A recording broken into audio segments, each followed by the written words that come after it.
حول ولا قوة إلا بالله العلي العظيم حسبنا الله ونعم الوكيل نعم المولى ونعم النصير أعوذ بالله من الشيطان اللعين الرجيم بسم الله الرحمن الرحيم الحمد لله رب العالمين والصلاة والسلام والتحية والإكرام على رسول الثقلين محبوب رب المشرقين والمغربين جد الحسن والحسين بالقاسم محمد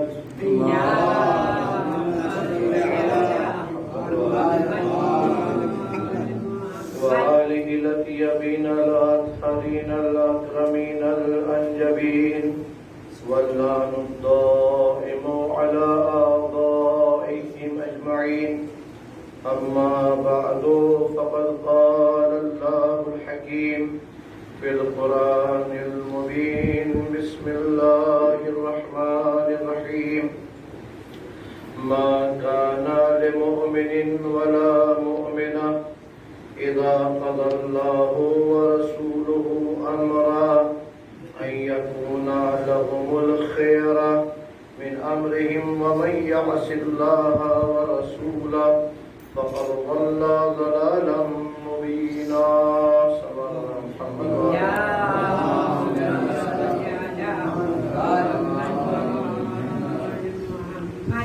محترم سامعین، ایام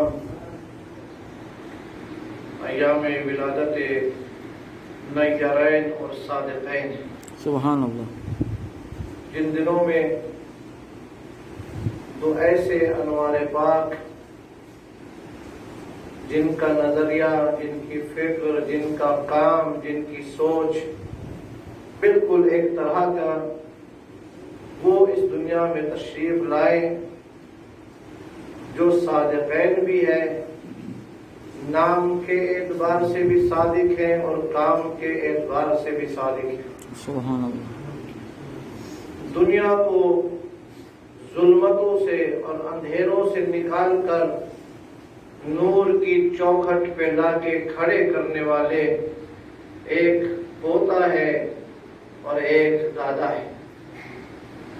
لہذا اگر آپ غور فرمائیں، سرکار ختمی مرتبت حضرت محمد مصطفیٰ صلی اللہ علیہ وآلہ وسلم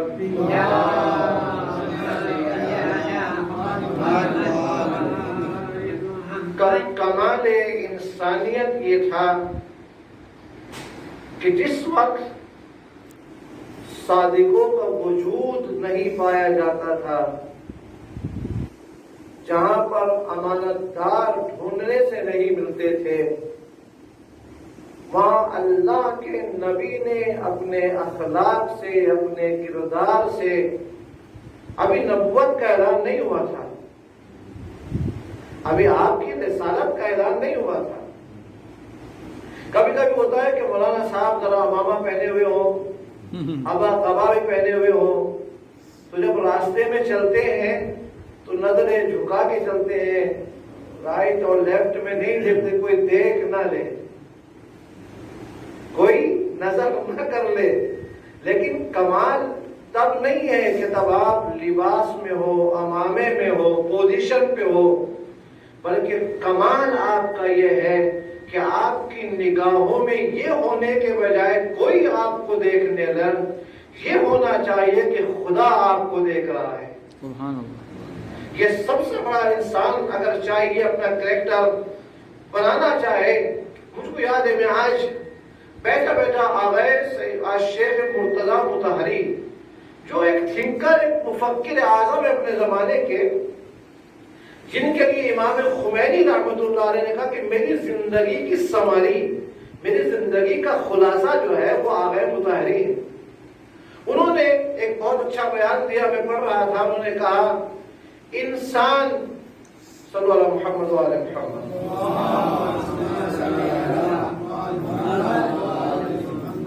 انسان کوئی بھی اگر کام کرنا چاہتا ہے تو دیکھو یا تو وہ کام اپنے لیے کر رہا ہے یا کسی دوسرے کے لیے کر رہا ہے یا اپنے اور کسی دوسرے کے لیے کر رہا ہے یا خدا کے لیے کر رہا ہے. 4 شکلیں ہیں، 4 کنڈیشن ہیں، 4 راستے ہیں. انسان اگر کام کو اپنے لیے کرے، اس کو کیا کہتے ہیں؟ اس کو کہتے ہیں یہ سیلف ہے. سیلف آدمی جو ہے وہ یعنی نفس پرست، سیلفش ہے. ایسا آدمی جو ہے وہ سیلفش ہے، وہ نفس پرست ہے، اپنی پوجا کر رہا ہے، اپنی خواہشات کی بندگی کر رہا ہے. اچھا اگر کوئی انسان اپنے لیے نہیں کسی دوسرے کے لیے کام انجام دے، نہیں اس فلاں کو میں سلام کر دوں تاکہ ان کو اچھا لگ جائے، میں فلاں محفل میں جاؤں شاید فلاں صاحب کو اچھا لگ جائے، مسجد میں جا کے اول صف میں بیٹھ جاؤں تاکہ لوگوں کو اچھا لگ جائے، کسی محفل میں جاؤں تاکہ لوگ یہ کہیں یہ بھی عزادار ہے. کہ اگر کسی دوسرے کے لیے کر رہا ہے اس کو کیا کہتے ہیں؟ اس کو کہتے ہیں بت پرستی. یعنی وہ جو ورشپ کر رہا ہے وہ آئیڈیلز کی ورشپ کر رہا ہے، اللہ کی نہیں ہے. 2 تیسری بات، تیسرے ہے اپنے لیے اور کسی اور کے بھی لیے کرے. توجہ فرمائے، اپنے لیے اور کسی اور کے لیے بھی کرے، چاہے وہ کوئی اور خدا ہی کیوں نہ ہو. توجہ فرمائے، چاہے وہ کوئی اور اللہ ہی کیوں نہ ہو. اس کو کہتے ہیں مشرک. یہ شرک کرنے والا ہے، اللہ کے ساتھ کسی کو شریک کر رہا ہے، چاہے خود ہو چاہے کوئی اور ہو. ان کا ایک راستہ باقی ہے انسان کے کمال کے لیے. وہ کیا ہے؟ اگر کوئی کام صرف اور فقط only for اللہ، اگر اللہ کے لیے انجام دے رہا ہے، اس کو کہتے ہیں توحید پرستی. وہ وحدہ لا شریک کی عبادت کر رہا ہے. تو میرے عزیز و کمال یہ نہیں ہے کہ کوئی مجھے دیکھے کہ نہ دیکھے، میرا کمال یہ ہے کہ میرا خدا دیکھ رہا ہو. پیغمبر اکرم کا کمال یہی تھا جو اللہ نے پیغمبر اکرم کے صفات، تعریف، کمال، اپنے نام سے ان کا نام، اپنی ذات سے ان کو منسلک اور اپنے سارے کمالات کا ان کو مرکز بنایا ہے. کیوں؟ اس لیے کہ نبی کا کوئی کام نہ اپنے لیے تھا، نبی کا کوئی کام نہ کسی دوسرے کے لیے تھا، نبی کا نہ کوئی کام اپنے اور دوسرے کے لیے ساتھ میں ملا کر تھا. نبی کا کام تھا تو بس للہ تھا، اللہ کے لیے تھا. اور جب کوئی انسان اللہ کے لیے کوئی کام کرتا ہے میرے عزیزوں، تو پھر اس کا کمال اللہ کی نگاہ میں اتنا بڑھ جاتا ہے کہ ابھی آپ نے رسالت کا اعلان نہیں فرمایا تھا، نبوت کا اعلان نہیں فرمایا تھا، لیکن مکے کے کافر، مکے کے مشرک جو ہے وہ آپ کو 2 ٹائٹل سے یاد کر رہے تھے. ایک آپ کو صادق کہہ رہے تھے، ایک آپ کو امین کہہ رہے تھے. اچھا اگر نبوت کے بعد ایسا کرتے تو شاید کوئی یہ کہتا نہیں پوزیشن کو بچانی تھی اس لیے ایسا کام کر رہے تھے، اپنے اسٹیٹس کی حفاظت کرنی تھی اس لیے ایسا کام کر رہے تھے. لیکن اللہ کے نبی نے کہا ابھی نبوت کا اعلان بعد میں ہوگا، صداقت کا اعلان پہلے ہوگا.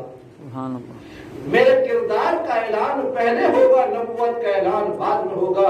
اگرچہ اللہ کا نبی تھا، 40 سال کے بعد نبی بنا نہیں ہے. یہ کمال کی بات ہے. 40 سال کے 2 چیزیں ہیں، ایک نبوت ملنا، ایک نبوت کا اعلان کرنا. اللہ کا نبی 40 سال کے بعد نبی کو نبوت نہیں ملی ہے، بلکہ جو نبوت اللہ نے آپ کو دی تھی، آپ کو نوازا تھا، اس کا اعلان 40 سال کے بعد ہوا ہے. اس طرح مولا کائنات جو ہے وہ مولا غدیر میں بنے نہیں ہیں. غدیر اعلان کی جگہ ہے، بنانے کی جگہ نہیں ہے. سبحان اللہ. یہ تو نبی تب سے پیدا ہوئے نبی تھے، علی تب سے پیدا ہوئے ولی تھے. سبحان نہ اللہ ان کو نبی بنایا گیا ہے نہ ان کو ولی بنایا گیا ہے. یہ آئے تھے تو قرآن لے کے آئے تھے, تعلیم قرآن لے کے آئے تھے. لہذا ان کے ہر گھر کا بچہ جو ہے وہ صادق ہے, ہر گھر کا بچہ جو ہے تو وہ علی ہے, ہر گھر کا بچہ جو ہے تو وہ حسین ہے, وہ حسن ہے. لہذا 17 ربیع الاول جو یہ ایام چل رہے ہیں, ان دنوں میں دو صادقین کی ولادت ہوئی ہے. دو نیرین کے نور نے دنیا کو روشنی بخشی ہے. یہ کمال ہے اہل بیت اطہار کا. لہذا اب 17 تاریخ آپ کی ولادت پاک کی تاریخ ہے. ان ایام میں جو ہم چل رہے ہیں, چونکہ دو طرح کے عقیدے اور نظریے پائے جاتے ہیں. ایک برادران اہل سنت کا ہے, وہ 12 کو مناتے ہیں. جو ہمارا اکثر علماء کا نظریہ ہے وہ 17 کو مناتے ہیں. لیکن میرا ایک سوال ہے, اگر 12 سے 17 کو منایا جاتا ہے, پورا ہفتہ جو ہے, جو امام خمینی نے کہا کہ یہ پورا ہفتہ جو ہے یہ یونائٹ ہونے کا ہفتہ ہے, وحدت کا ہفتہ ہے. لہذا میرے عزیزو واقعاً یہ شرف تھا پیغمبر کا, یہ کمال تھا پیغمبر کا. امام خمینی نے اب اس کو ظاہر کیا ہے. ورنہ آپ مجھے بتائیے, کیا نبی کی ولادت کا جشن خالی ایک دن کافی ہے؟ نہیں میرے عزیزو, نبی کی ولادت کا جشن اگر سارے سال بھی منائے تو حق کے ادا نہیں ہو سکتا. لہذا آپ دیکھیں, برادران اہل سنت کے آگے خوبی پائی جاتی ہے.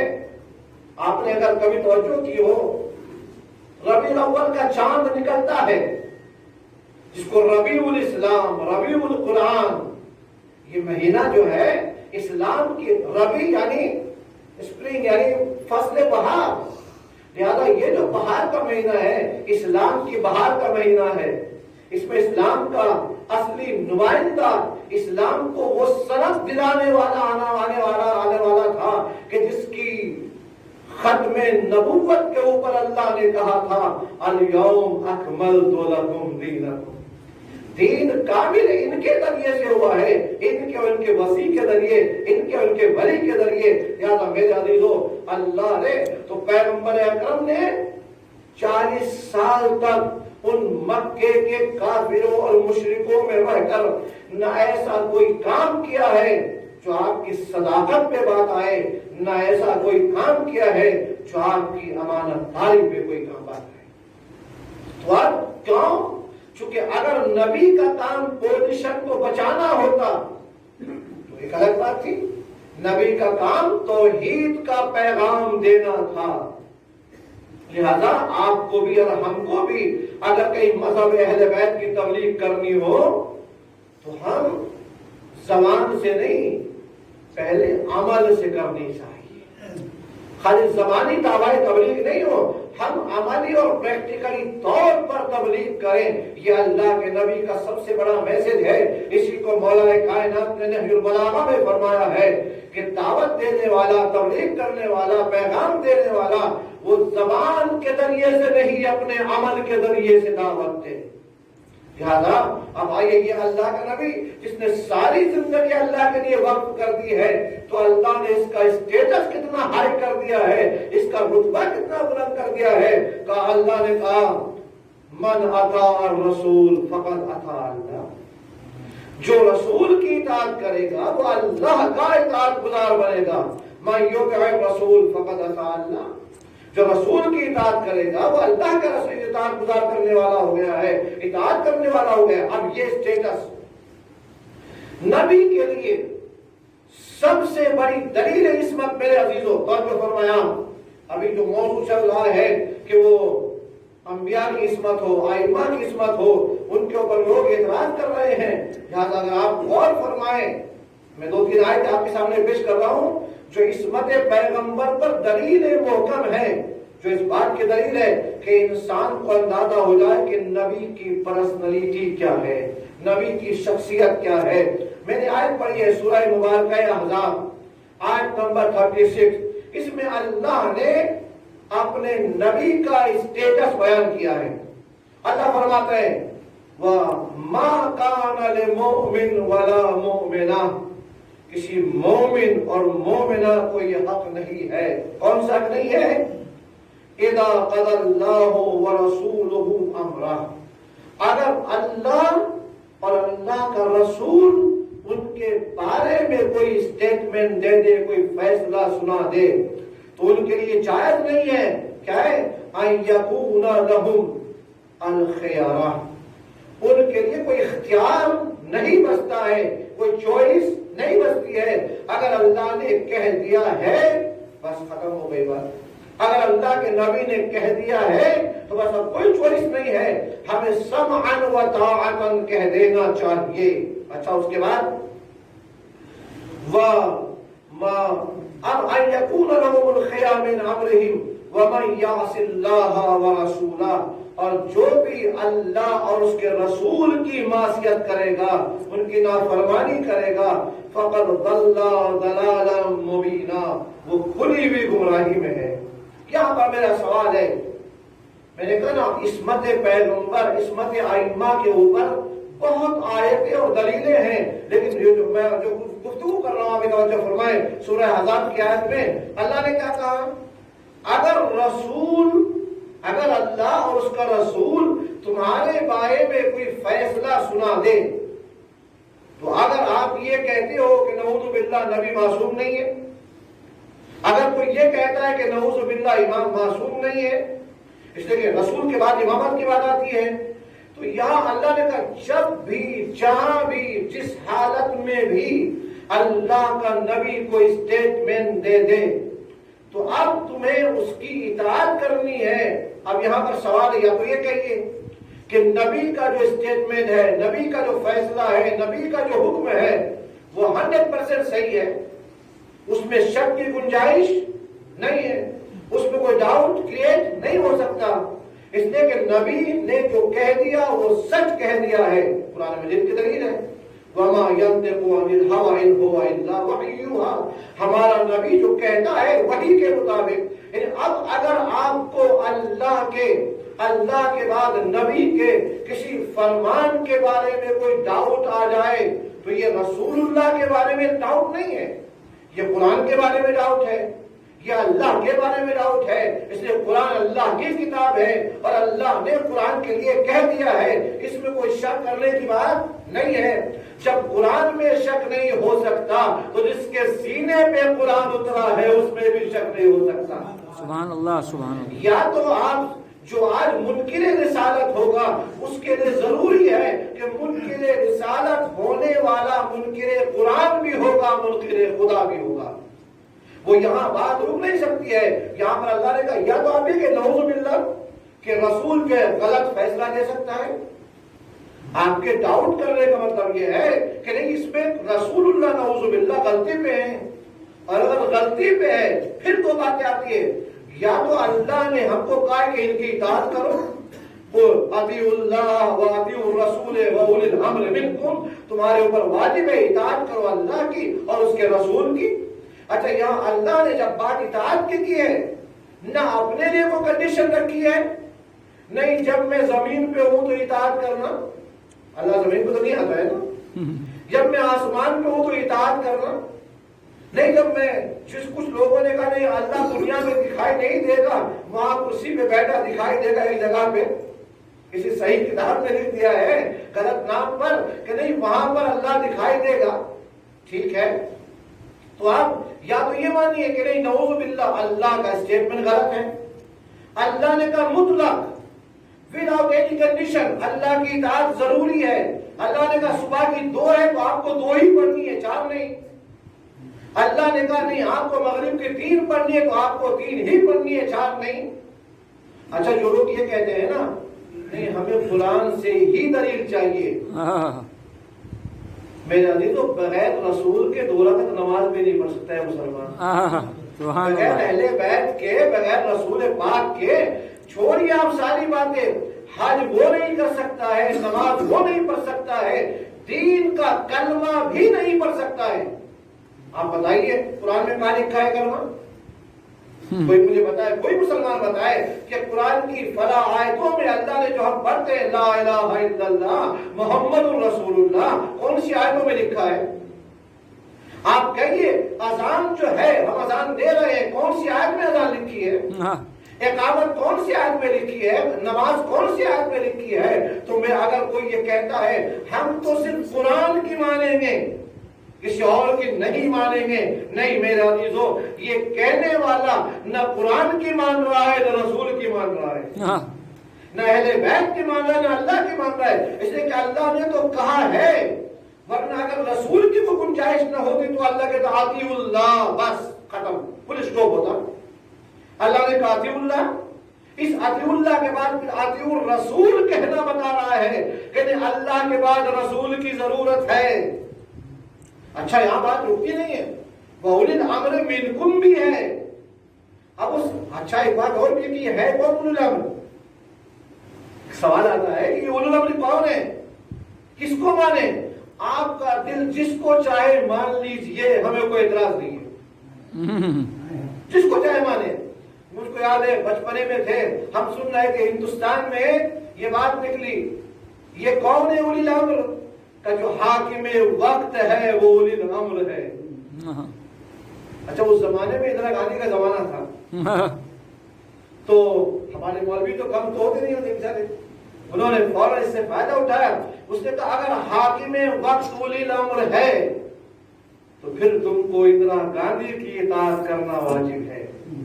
اس لیے کہ اللہ نے کہا اطاعت کرو اللہ کی، اطاعت کرو اللہ کے رسول کی، اور اطاعت کرو اولی الامر کی، صاحبان امر کی۔ یاد میرے عزیزو، ہر زمانے میں ایک صاحب امر پایا جاتا ہے۔ اللہ کے بعد رسول اللہ کی ضرورت جیسے ہے ویسے رسول اللہ کے بعد صاحب امر کی ضرورت ہے، اور وہ صاحب امر کوئی نہیں ہے، اللہ کے نبی کے بعد علی ہے، علی سے لے کے سلسلہ چلتا ہے، آج کے زمانے کا حجت حق امام زمانہ پردہ غیب میں موجود ہے۔ اللہم صلی علی محمد وآل محمد۔ تو اب کسی بھاگ نہیں سکتا ہے انسان، تو یہاں پر اللہ نے کہا اطیعوا الرسول، رسول کی اطاعت کرو۔ یا اللہ کو ہم کو دعوت شرک دے رہا ہے۔ ان مسلمانوں سے پوچھے تو صحیح ہے جو کہتے ہیں قرآن کی مانیں گے، بس ہم توحید پرست ہیں، نہیں علی سے نہیں مانگو، عباس مولا عباس سے نہیں مانگو، صلیب پہ نہیں جا کے مانگو، محفلوں میں نہیں جاؤ، امام بارگاہ میں نہیں جاؤ۔ ہمارا سوال ان سے یہ ہے اگر کہیں نہیں جانا تھا تو کیوں اللہ نے کہا اطیعوا الرسول؟ بھائی ان کی اطاعت کرنا ضروری ہے۔ اچھا اطاعت کی بات ہے، سوال ہے اب اتنا نہیں وسیلہ نہیں، ان سے نہیں مانگو، جب تک زندہ تھے تو مانگ لیا ہوتا، اب چلے گئے ہیں نعوذ باللہ، وہ بن باز کا عقیدہ، وہ وہابیوں کا عقیدہ، ہمارے کچھ شیعہ بھی وہابی بنتے جا رہے ہیں، انہوں نے کہہ دیا ہے نہیں کسی سے نہیں مانگو، ڈائریکٹ اللہ سے مانگو۔ اللہ نے کہا ادعونی استجب لکم، مجھ سے مانگو میں جواب دینے والا ہوں۔ یہ بات ہے جب اللہ ہی سے مانگنا تھا اور اللہ ہی کی اطاعت کرنی تھی، پھر رسول کی اطاعت کیوں اللہ نے حکم دیا ہے؟ پھر اللہ نے کیوں کہا ہے بار بار نہیں جو ان کی اطاعت کرے گا وہ میری اطاعت کرے گا؟ اچھا جب تک زندہ تھے تو یہ جب تک زندہ تھے تو قرآن بھی چلا جانا چاہیے تھا۔ جب رسول چلے گئے ہیں یا تو کہہ دو یہ قرآن قیامت تک کے لیے کتاب نہیں ہے، یا تو مسلمان کہے کہ نہیں قرآن جو آیا تھا رسول کے سینے پہ اترا تھا، جب تک رسول موجود تھے قرآن کتاب ہدایت تھی، رسول چلے گئے ہیں تو کتاب ہدایت نہیں رہی ہے۔ یا تو مسلمان اس کو مان لے اور یا تو یہ کہہ دے کہ نہیں قرآن تو قیامت تک کے لیے کتاب ہے۔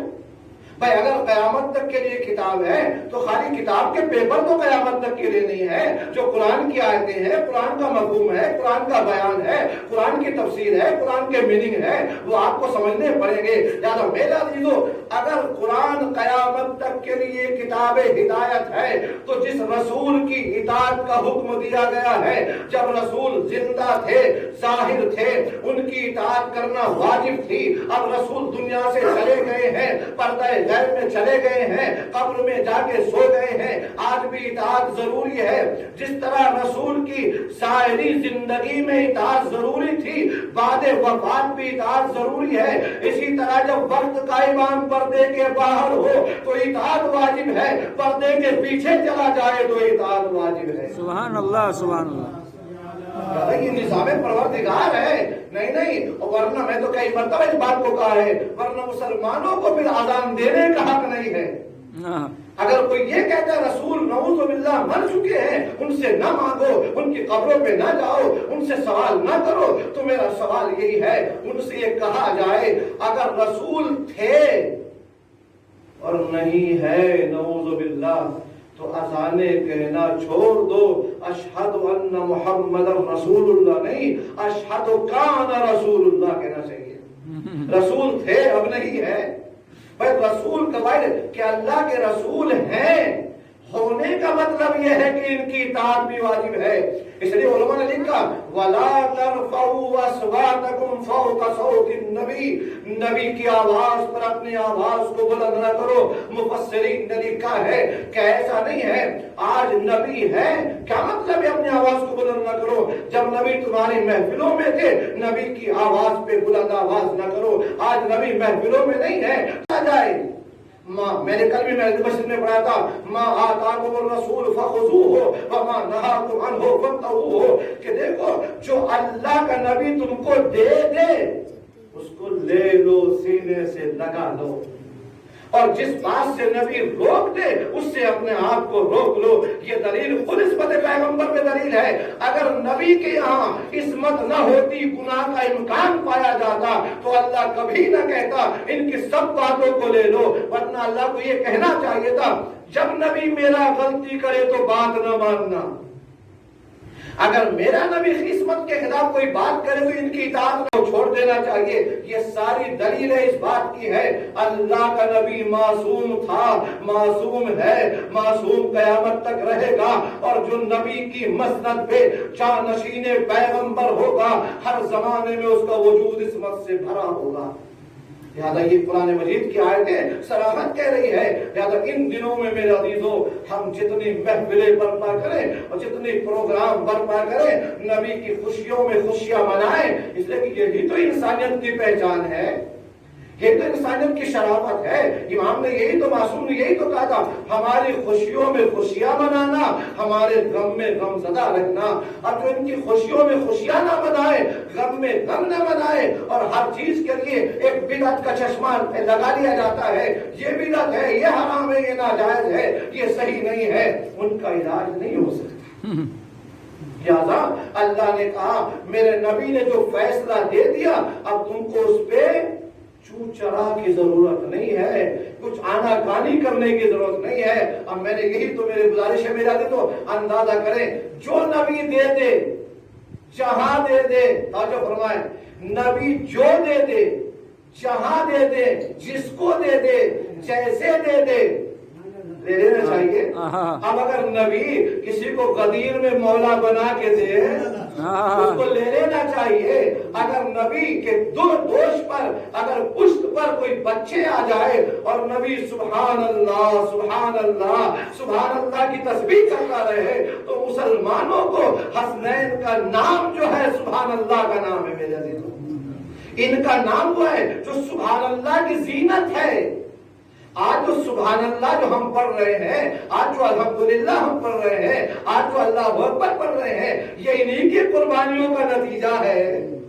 آج جو مسجدوں میں اذان دے رہے ہو، آپ جو اپنے آپ کو مسلمان کہہ رہے ہو، میرا عزیزو، مہاتما گاندھی نے بہت پیارا جملہ کہا ہے۔ مہاتما گاندھی کا جملہ کیا ہے؟ میں نے کہا نا وہ ہندو تھا لیکن تھا بڑا کمال کا انسان۔ وہ ایک دفعہ علامہ نشان اللہ مقامہ نے کہا، انہوں نے کہا ایک دفعہ کہیں مومنین ساتھ بیٹھے ہوئے تھے، ان کا اندرا گاندھی تھی تو کافرہ مگر بڑی مومنہ تھی۔ ان کا اندرا گاندھی تھی تو کافرہ مگر بڑی مومنہ تھی، تو وہی حال مہاتما گاندھی صاحب کا ہے، تھی تو کافر مگر بڑے مومن تھے۔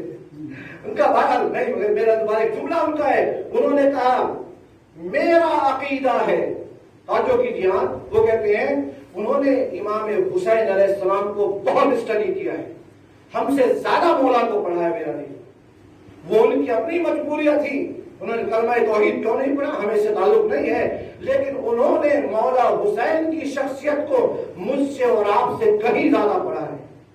انہوں نے ہندوستان کی آزادی دلانے میں بھی ہر جگہ جہاں بات آئی ہے مولا حسین کو پیش کیا ہے۔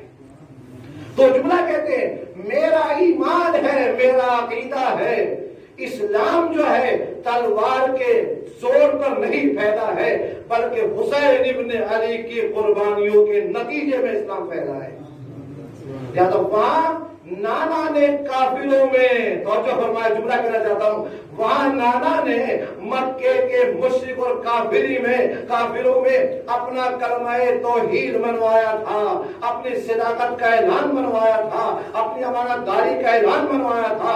ہندوستان کے مہاتما گاندھی کا یہ اعلان بتا رہا ہے کہ جس طرح نانا نے کافروں کے بیچ میں اپنے اسلام کا لوہا منوایا تھا، اسی کا نوازا حسین جو ہے اپنی صداقت کا، اپنی ایمانداری کا قربانی دے کر بتا رہا ہے جو راستہ میرے نانا کا تھا وہی میرا راستہ ہے۔ لہذا یہ مہینہ 17 ربیع الاول دو نور آئے ہیں، ایک کا نام تو جو آنے والا ہے، کام بھی صادق ہے، نام بھی صادق ہے، بس فرق اتنا ہے نانا نے اعلان نبوت سے پہلے لوگوں سے صداقت کا کلمہ پڑھوایا تھا، صادق آل محمد نے دنیا میں آنے کے بعد کلمہ پڑھوایا ہے۔ یاد رکھو میرے عزیزو، ان خوشیوں میں جتنا خوش ہو سکے آپ، یاد یہ دین تو بہرحال میں نتیجے کے طور پر ایک بات، پہلی بات یہ کہ اللہ کا نبی کائنات میں وہ نبی ہے جس کی اطاعت کے لیے کوئی کنڈیشن نہیں ہے۔ اللہ نے قرآن مجید میں، اگر میرے پاس وقت نہیں ہے ورنہ میرا تو یہ اکیلا نبی ہے، اللہ نے کئی کپڑوں کی قسم کھائی ہے نبی کے، کئی سینے کی قسم کھائی ہے نبی کی، کئی شہر کی قسم کھائی ہے نبی کے، یعنی ایک ایک نبی کے اشاروں کی، کنایوں کی، حالات کا تذکرہ اللہ نے قرآن میں کیا ہے، تعریف کی ہے میرا عزیزو۔ اے میرے نبی، اگر میں محمود ہوں تو محمد ہے، یہ کمال ہے۔ اے میرے پیغمبر، اگر میں عرش اعلیٰ پر ہوں تو میں تجھ کو معراج کی رات بلانے والا ہوں۔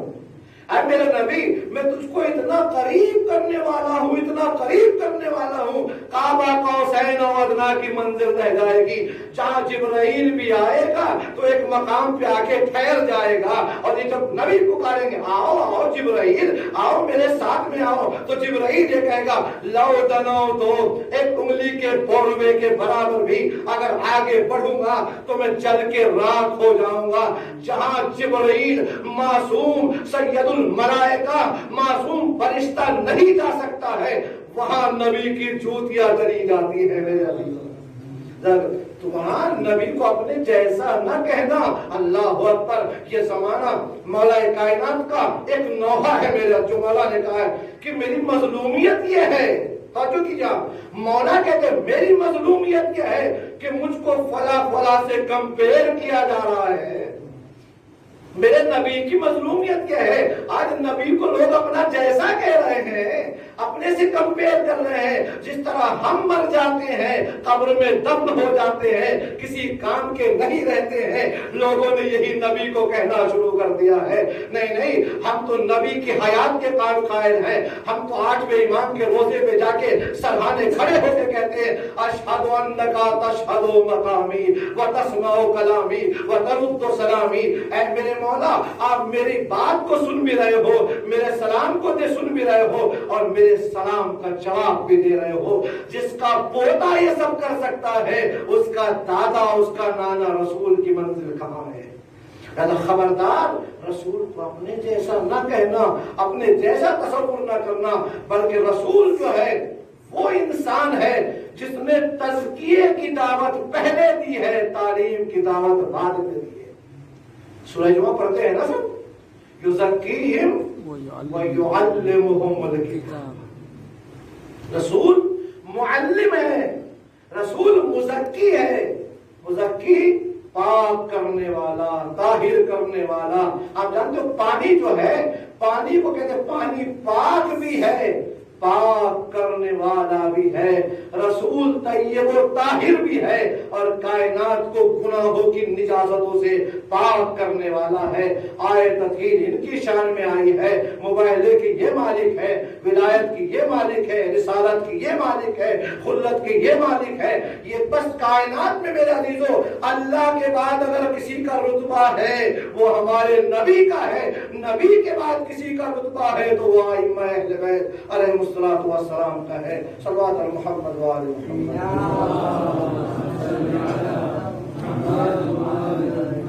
بہرحال کافی دنوں کے بعد یہ توفیق ملی ہے کہ محفل مولا امام موسیٰ کاظم علیہ السلام میں پڑھنے کا شرف ملا ہے۔